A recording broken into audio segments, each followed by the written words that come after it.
Phone છે? હા એ phone એ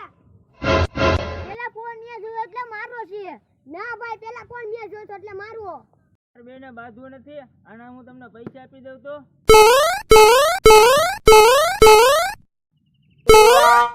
આ ફોન તમારો લાવો પૈસા રોકડા રોકડા વાહ ભાઈ મોજ આવી ગઈ એટલે 10,000 રૂપિયા બે 5,000 લઈ લેજો ફોન સસ્તા વેચાઈ ગયો ને ફોન વેચાઈ ગયો પૈસા આપીને જલસા કરવો ફોન તો લઈ લીધો પણ આમાં જોવા તો દે વિવો છે ઓપ્પો છે કે આઈફોન છે આ તો ખાલી છે.